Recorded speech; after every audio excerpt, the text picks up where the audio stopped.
Welcome to the Strategy and Leadership Podcast, the podcast that brings you practical advice, lessons, and stories from senior leaders and thought leaders from around the world. The Strategy and Leadership Podcast is brought to you by SME Strategy, working with organizations around the world to create and implement their strategic plans. To learn more, visit SMEstrategy.net. And now, your host, Anthony Taylor.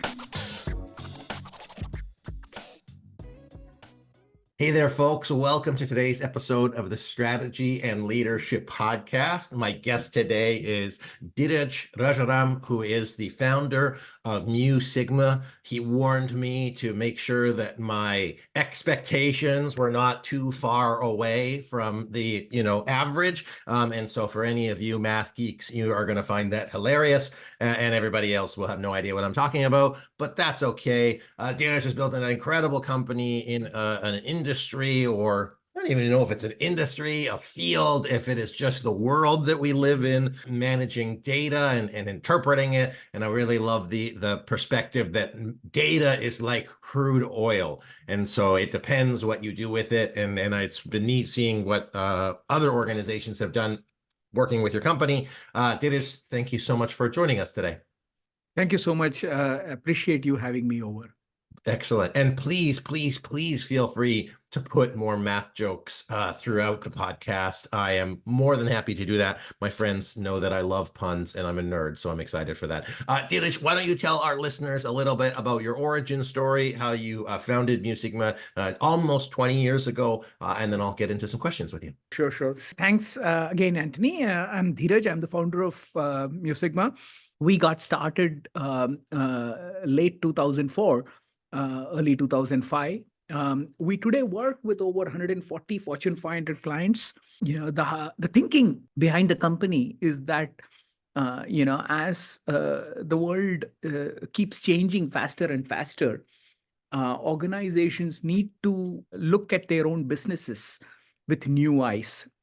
They need to change the way they think about problem solving inside their organizations. Certain big themes that we observed was that the world is going from a bigger is better world to a faster is better world.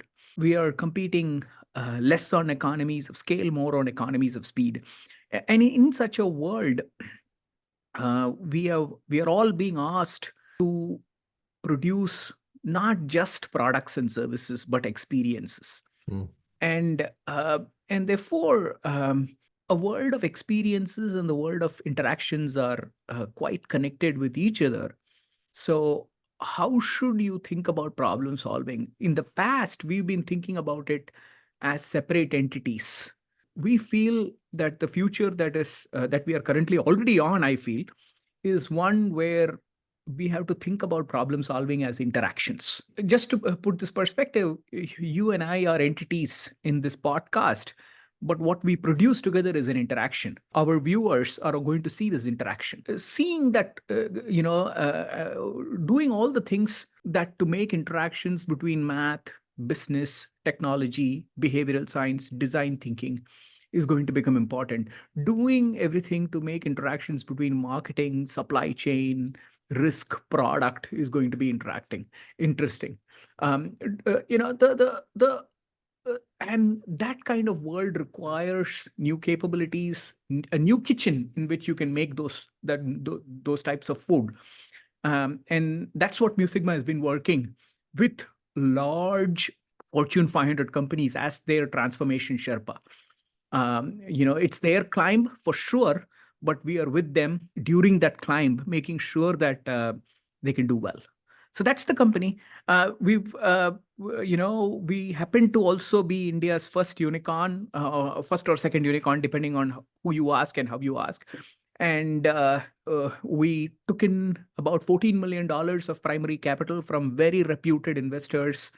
That included people like Sequoia Capital, General Atlantic, FTV Capital, all of these guys, and a whole bunch of secondary also, but returned about $900 million to all of them.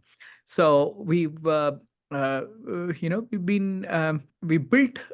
very valuable business that has trained more than 15,000 people on what we think of as a new way to think about problem solving while helping all of these Fortune 500 clients. So that's the company at a very high level and my background. Hopefully that gives you a setup to ask me questions. Oh yeah, I'll think of something. No, I think it's well, okay. What are the couple things that I take away? One is how fast the world moves, but not in the sense that it needs to move fast. It's the complexity and the essence of the fact that everything is interaction. So you have everybody moving fast, everybody making these big decisions, arguably better, larger, faster than ever before. And your ability to make sure that those interactions, as impactful or as voluminous, are the air quotes best ones. What is the approach that you take into that to support long-term fundamental and sustainable thinking? And that goes across all gamuts. It's not just where do we sell, how do we market, but how does every aspect of our organization do that? And then, the fact that you work with these Fortune 500s who are, from one point of view, making the largest economic decisions save countries, it serves them well to bring as much insight, but context and thought process into it. And how do leaders like yourself and others do that while, supporting, let's call it good business? If the answer was always just extract as much as possible, they might not be the best fit for you, and I'm not kind of saying that they are, but the ability to be able to make those decisions. And what I actually truly like looking at your website, the Trimuti, in terms of the concept of how you make decisions and looking at the past, present, future, and presumably incorporating that into how you want people to think about decision making. So if you were to support our listeners in better decision making, whether that's understanding more math, whether that's looking conceptually, but I guess either A, what would you encourage them to do? Or B, how do you approach decision making personally, distinct from a company? Let me take a step back and first ask, just to take your question and elaborate on it a little better. I mean, what's a good decision? And if I were to ask myself that question, a good decision has two components to it. One is the big T, which is truth, and the other is the small t, which is time it takes to take that decision, time to get to that truth, right? And through that, your confidence level is high enough to take actions and so on and so forth. While you introduced us by talking about data being the crude oil, the big D is not data. The big D is decisions. And there's a reason why we say crude oil, because a lot of refining on that oil has to happen before you make it useful and create energy out of it.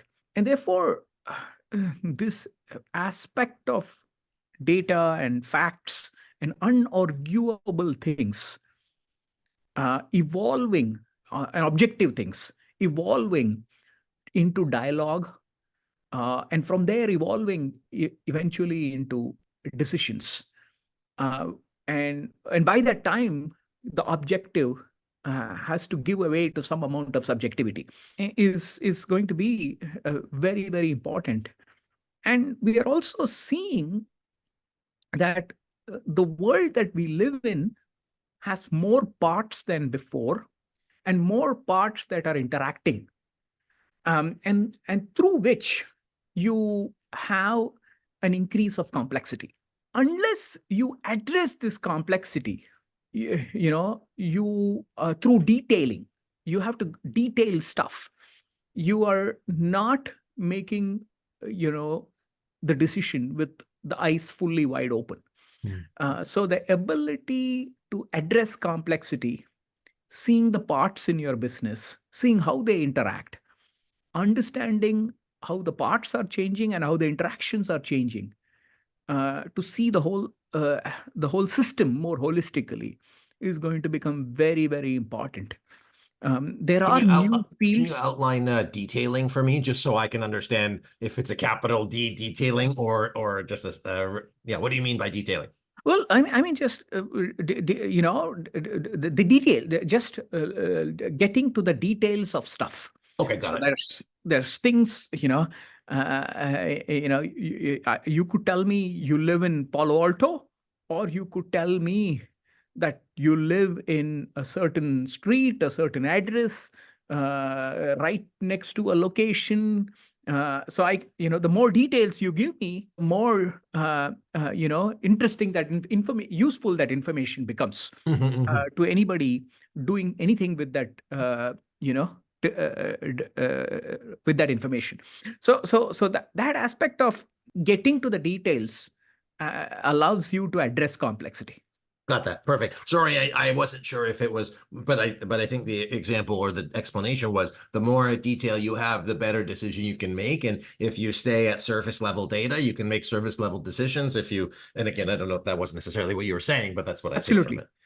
Sorry, I interrupted you in terms of both how you were thinking of decision making, the truth, the time to truth, and then how you use that information to refine. And so if you've got anything else to share there, otherwise I'll ask you, what are you seeing from leadership teams as they go through the process of using the information that comes out of the work that you do, or the work that they're being trained on? How do they come to those truths? How do they objectively decide what is the best given the level of detail that they're at? Yeah, if I was a leader of a large Fortune 500 company today, I'm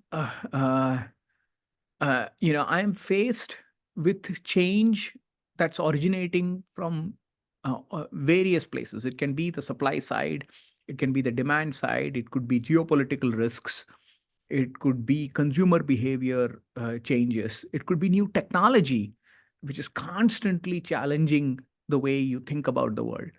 All of this are things that these leaders are faced with. If I am Walmart or Home Depot, or Procter and Gamble, I don't think my customer thinks about, is not, and if I'm a marketing person in one of those things, or a supply chain person, the customer doesn't care about where you are, what your role is inside an organization. He looks at it as a Walmart problem, or a Home Depot problem, or a Procter and Gamble problem. So I think this aspect of understanding, what are the first order effects and what are the second order effects in the journey making process is going to become the journey of decision making process is going to be very important. The second thing, what we see is that these organizations that problem solving used to take in the past was extremely linear. For every one current state, you had a future state, and you could take a very linear engineering based approach where you could go and, hit the future state. But in a world of lot more uncertainty, for every one current state, there could be multiple future states. And decision making today is not about getting to the right answer, but even sometimes the less wrong answer. And in that world, your journey towards circling around all the future states, understanding those future states, and then deciding which future state you want to look at, is going to become very, very important. A world of uncertainty to a large extent requires the organization to be a producer of optionality. So in the past, you won through good execution and then good exploitation of that execution. So, but today, even before you execute, you need to have a wide variety of options on which you could execute. So exploration becomes as important as execution, more relative to the past. So, and when I say exploration, I mean create options for yourself. When I say execution, be predictable and execute on any one of the options that you're choosing the path. And exploitation is the monetization part of the making the money. So this is going to become very, very important. So organizations that industrialize the exploration process, that can reduce the cost per question, increase curiosity quotient in the organization, is going to become very, very important. And as a lay person, and I think about the possibility, all the alternatives, in a very rudimentary approach, it's like a scenario planning based approach, if this then that, and using like logic models or whatever to determine the least bad enough for yourself or for the organization. But then how would you recommend, or how do you think about, creating optionalities in the future? Is it a culture of wondering or asking what if? Is it a function of making sure that you have a lot of, I don't know what like thermometers is a bad example, but you can like test the pulse or check the water like across, like what do you, or is it just extreme communication so that there are a lot of lenses on the alternate futures that could be possible for these organizations, business lines, teams, and people, or all of the above? It's a great question. I think, I hate to say this, but it's all of the above. Yeah. And from that perspective, I would say that many of these organizations will have to put structures in place. And I'm a foodie, so I like to use the following analogy: the food that you have made in the past is not the food you're going to make in the future. If you were to look at problem solving and solutioning as food, for the problems you have, if your hunger is the problem and you're making different kinds of food is the solutions. So if you're changing the food, you need a new kind of kitchen. But the organizations of today are looking to make the new kind of food with the old kitchen. That's not going to be possible.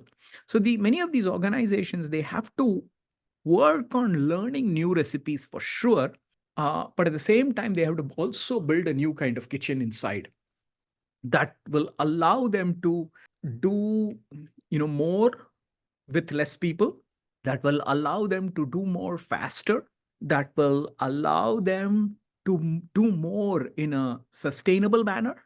And last, but not the least, that will allow them to be open to the fact that they might not know the problems they will face in 6 months, but they have to be ready to solve those problems and have enough capacity and slack to solve those problems. So that's all of this requires preparing them, and that's what we are doing with many of these organizations. Awesome. And I find that the food analogy, because I think we have a lot of leaders who sometimes struggle to have their leaders or other organization, looking forward and, to keep it saying, hey, well, if we do things the way we've always done them, we'll get the results that we always want. So it's not just about doing new things, but building new capacities. And one of the things that I couldn't happen to kind of speculate on is that, as an organization, Fortune 500, let's say they're looking 10 years out. Well, the decisions that they make in year 2, 4, 6, 8, 9, so on, will impact the 30 or 40 or 50 years out based on their specializations, based on what they do or don't do. And I just find it so interesting, the longevity conversation. So being a millennial, some of our folks, they don't, there's like a planned obsolescence. There isn't a built for long term. Whereas how can you build the sustainability of these organizations, given the complexity and given the fact that an organization can come and can go, and there are a select few that have continuously done innovation well. And then we've talked a lot about innovation as a thing that happens because a person did it, but less around A, do they have the system to support innovation? And B, what are the inputs of that system so that the ingredients and the kitchen kind of match up to provide as close to a good recipe as possible, because you still need good cooks, even if you have a good kitchen and good food. Absolutely. And just to take what you said a step further, this aspect of decision making is an emergent phenomena. A decision is not something that an individual make, but a decision is mostly in an organization what interactions between individuals make. Mm-hmm. Therefore, seeing, allowing for the right kind of, the right ecosystem for chemistry, to happen, so that, you have the best possible emergent decisions occur on more often. Mm. And it's also important that you make, you have the ability to make wrong decisions and correct it. I think the weightage on the emphasis on always making the right decisions sometimes can put fear into people, and that slows things down in a big way. And that's where the focus on the big T of truth can come, that can hurt you with the small T of time, Mhm. right? So having that right optimization between the big T and the small T is going to become very, very important. And you used a very important word called complexity, right? It's the very nature of our world to become more and more complex. It's that's built into our ecosystems, right? Now, the very nature of complexity is that it's going to obfuscate things. The spaghettification of the organization starts happening, and you have to be able to deal with that. Any organization, Anthony, is one where the purpose of the organization is to machine ideas, right? And the idea evolves. In the beginning, it's just there's a content part of the idea, with data and some facts and some hypotheses and all of those things, and then it becomes conversations between people. It gets socialized, support gets built for it, and then if when enough support is there, the business puts enough budgets into putting it in the compute environment with software and databases and all the good stuff, and then it gets consumed and commercialized. Now, with all of this unaddressed complexity that you just talked about, the first thing that happens is there's a lack of transparency of all of the content. So, you don't, the spaghetti hides most of, what is happening inside, right? The second thing, there is a lack of persistence in the conversations. We are all living in a world where our work is extremely interdependent, but our work schedules want to be independent, you know so there's a lack of persistence of conversations, and eventually there is a lack of cumulativeness of the work. So you'll end up doing one-off projects in different places. So solving for all of this in a world of exploration requires new tools, new methods, and even new not just skill sets and tool sets, but also new mindsets. Mhm. So that's we are living in interesting times.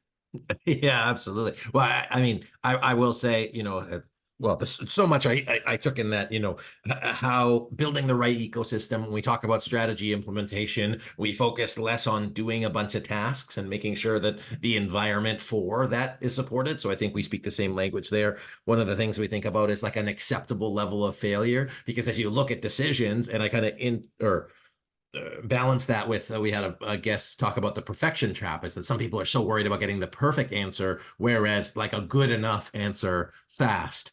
Yeah. And then when I was getting married and I asked my friend, what if am I rushing into this? And he said, well, worst case scenario, it's a speeding ticket.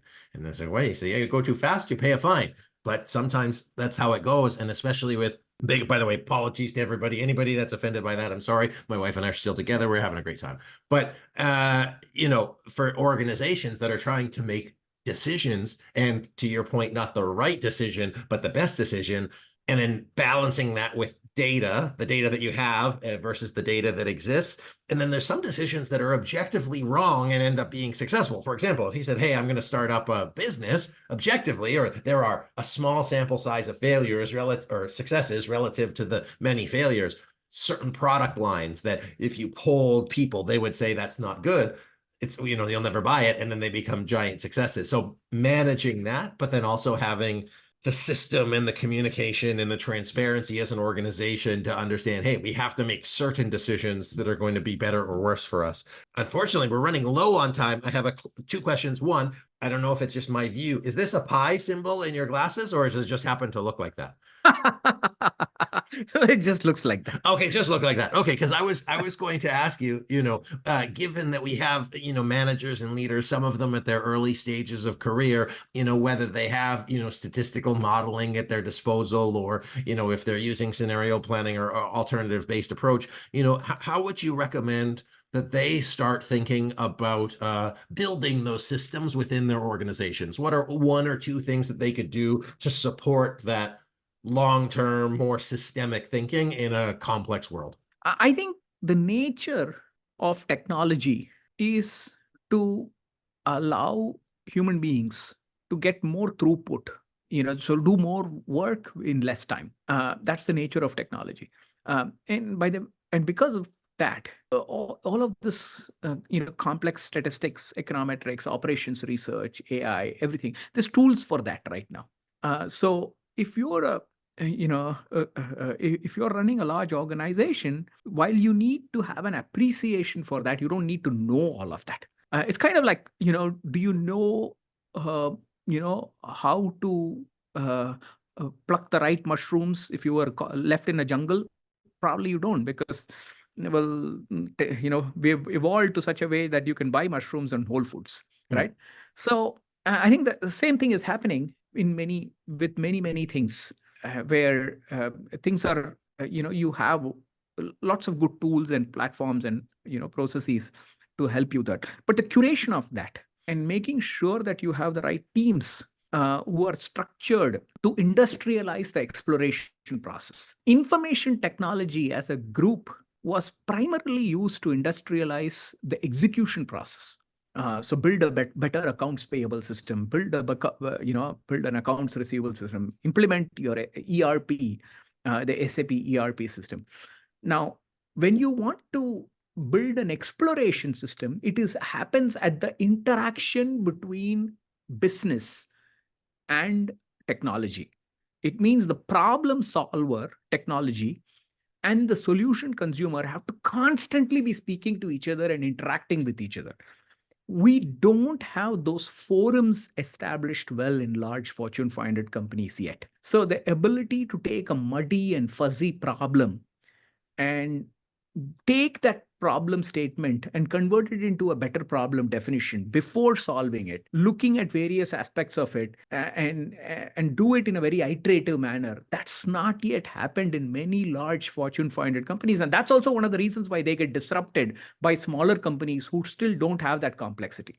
Yeah. So that's how I would look at it. Excellent. Well, I will take the opportunity to plug myself, because as a SME strategy, we facilitate strategic planning sessions, conversations, so that you can get aligned as a team, communicate the information that you need so that there is transparency, and make sure that you can make the best air quotes, best decisions for you long term. So visit smestrategy.net if you're looking for somebody to support you with that. And of course, reach out to Dhiraj and his team if you're looking for some more information on Mu Sigma. Dhiraj, where can people connect with you? Where can they learn more about the amazing work you and your team is doing? And we'll say goodbye for today. Yeah, we are at www.mu-sigma.com. And thank you for this opportunity. I hope this was useful for you.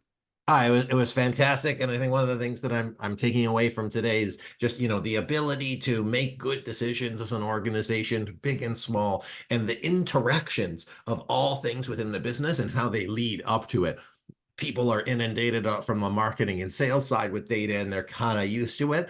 But I think that the proliferation of opportunities and the proliferation, and the word that you used, industrialization of them, I think is the ability to do that is really what's going to set these organizations apart. If you're interested in the stock market, those are some things. How good are the organizations at doing that? And then even just from like business sustainability, innovation, and on the social side, solving the world's problems. We got a lot of problems, and our ability to industrialize those ideas will drive that solution. So hopefully people get better at it faster. But Dhiraj, thank you again so much for sharing with me. It was such a pleasure, and wishing you all the best moving forward. Folks, my guest today is Dhiraj Rajaram, who is the founder at Mu Sigma. One of the things that I takeaway again for you is to have those conversations as an organization to create those, dare I say, collisions, but having good data, the right amount of data, transparent data, so that everybody can make good decisions, and then balancing truth and the time it takes to get to truth, time to truth, triple T, if you like, will just help your organization get better. And don't try to solve it. Just get incrementally better so that you can make better food. Dhiraj, I'm going to have to go out to a restaurant with you one time you tell me your best food. But folks, this has been the Strategy and Leadership Podcast. Thank you again, Dhiraj. My name's Anthony Taylor. Thanks for watching. Thanks for listening. Thanks for sharing. Thank you. See you next time. Bye, everybody. Thanks for listening to today's episode of the Strategy and Leadership Podcast. Be sure to subscribe so you don't miss a single episode. And if you enjoyed today's episode, please consider giving us a review. We appreciate you listening and following along, and we hope you have a wonderful rest of the day. And as Anthony says, until next time.